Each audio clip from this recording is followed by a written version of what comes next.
Life can get hectic when you start a family, but which can help you make confident decisions from improving your home to financial planning. We'll make sure you're prepared. Whether you're looking to reduce your household bills, seeking advice around your child's health, or want to find our best buys for your new home, Which has got you covered. Use our expert advice to make the right choices for you and your growing family by visiting which.co.uk/growing family. That's where you'll find everything you need to make confident decisions and have peace of mind that all the advice you're getting is 100% independent. So to find out more, just head to which.co.uk/growing family.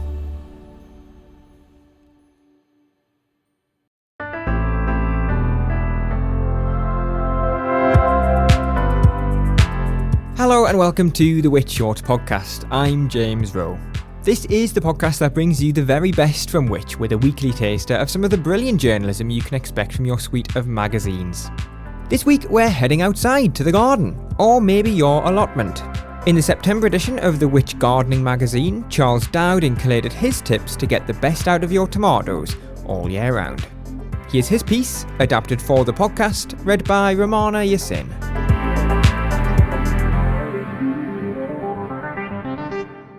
Tomatoes are one of my favourite tender veg.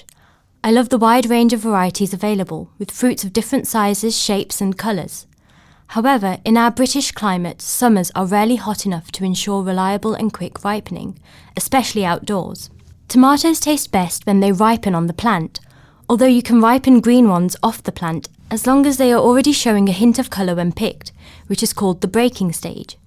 To speed up ripening on the plant, here are some techniques you can try. Ripening of fruits such as tomatoes is not caused by direct sunlight on their skins, which brings only some colour. That is why vignerons growing red grapes will take off leaves in August to allow sunlight onto the skins and bring more colour eventually to the wine. Ripe flavours, including sugars, are the result of photosynthesis. In other words, light on plant leaves and stems, but not directly on their fruits. Most photosynthesis happens at the top of the cordon plants in the new leaves, which is why you can de-leaf lower down without reducing the harvest. This also reduces the plant's need for water. Removing baby fruit is a little trick worth doing all season long, because there's only so many tomatoes that any plant can grow to a worthwhile size. Yet plants try to grow a lot, and the plant does not mind if some of them stay tiny, because it's trying to produce lots of seeds in fruits of whatever size. We do not want tiny fruits, and can avoid this by cutting the end of almost all trusses, wherever you see noticeably smaller fruits. This allows the remaining tomatoes to grow larger and ripen sooner. This is even more important for good-sized beef tomatoes. I leave no more than 3 on each truss, and cut or snap off all the rest when they are still tiny. Choosing varieties that ripen earlier means you can enjoy harvests for longer. Cherry tomatoes ripen before beef tomatoes.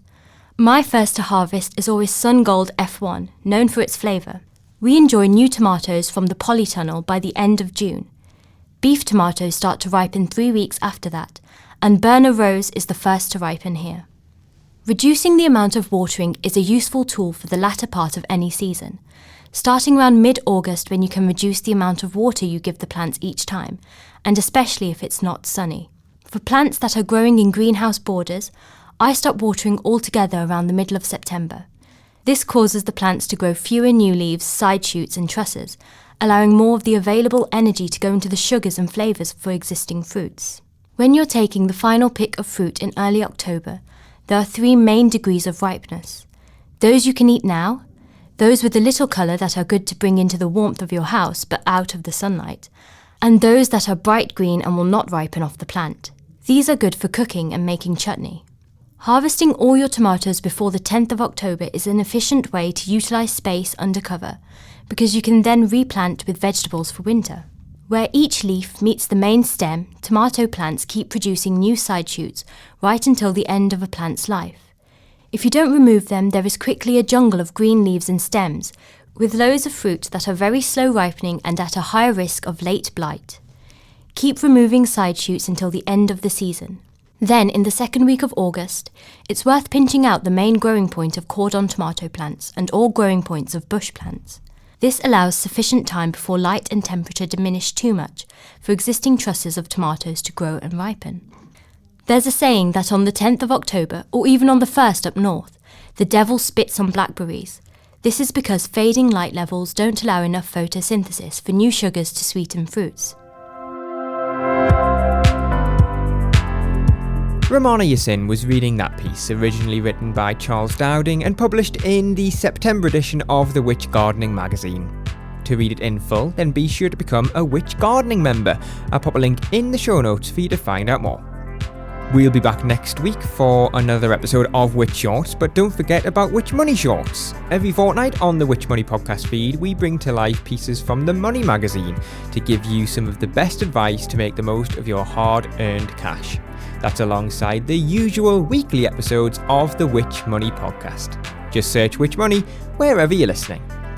Witch Shorts was produced and edited by me, James Rowe, while the exec producer was Grace Farrell.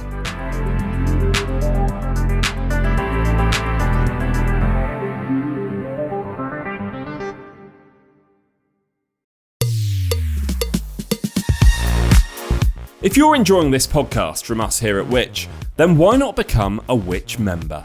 Right now, we've got a special offer, especially for podcast listeners, meaning you can choose any of our 3 membership tiers for 50% off the usual price.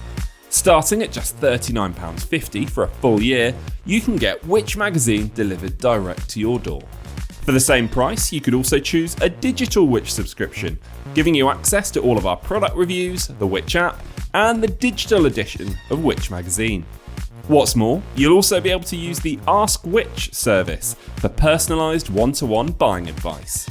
Or why not get a full access Witch subscription for just £49.50 for a full year? Don't forget, that's 50% off the usual price. To join Witch or to find out more, just head to witch.co.uk/podcast offer. That's witch.co.uk/podcast offer. Or click the link in the description for today's podcast for 50% off a Witch annual subscription.